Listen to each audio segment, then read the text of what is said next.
ভারতের প্রতিবেশী দেশ নেপালের জন্য একটি খারাপ খবর এসেছে।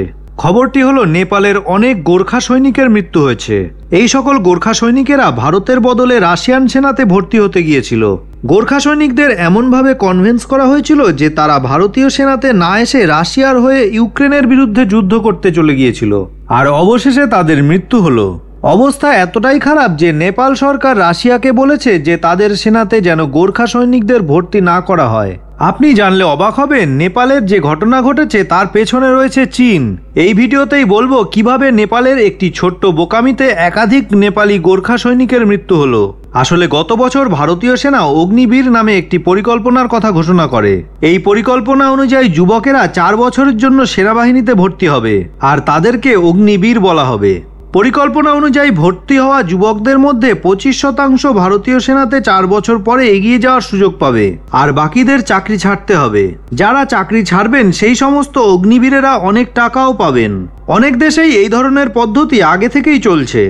ইসরায়েল, দক্ষিণ কোরিয়া, সুইজারল্যান্ড, ব্রাজিল, জর্জিয়া এবং সুইডেনের মতন অনেক দেশেই অগ্নিবীরের মতন পরিকল্পনা চলছে। কিন্তু ভারতে এই পরিকল্পনা চালু হবার পর চীন একটি ষড়যন্ত্র করতে শুরু করে। চীন ষড়যন্ত্র করে ভারত এবং নেপালের মধ্যে বিবাদ সৃষ্টি করবার জন্য। বহুদিন ধরে ভারতীয় সেনাতে ভর্তি হওয়া গোর্খা সৈনিকদের উস্কানো হয়। নেপালি গোর্খাদের কাছে ভারতীয় সেনাতে চাকরি, বেতন, পেনশন এবং অন্যান্য বেনিফিট সম্বন্ধে ভুল তথ্য দেওয়া হয়।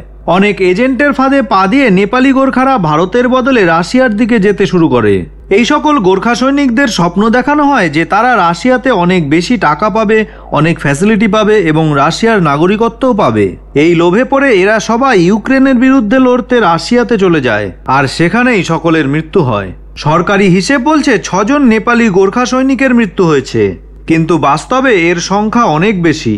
নেপাল সরকার মৃত্যু হওয়া গোর্খা সৈনিকদের পরিবারের জন্য রাশিয়ার কাছে যখন ক্ষতিপূরণ দাবি করে, তখন রাশিয়া ক্ষতিপূরণ দিতে অস্বীকার করে। অর্থাৎ গোর্খা সৈনিকরা রাশিয়াতে গিয়ে শুধু মৃত্যুই পেল, আর তাদের পরিবার কিছুই পেল না। এরা যদি ভারতীয় সেনাতে থাকতো তবে এদের অনেক ফায়দা হতো, এদের জীবনও বেঁচে যেত, কারণ রাশিয়ার মতো ভারত কোনো দেশের সাথে যুদ্ধ করছে না। যাই হোক, নেপাল এখন রাশিয়াকে বলছে যে তাদের সেনাবাহিনীতে যেন নেপালি গোর্খাদের আর ভর্তি করা না হয়।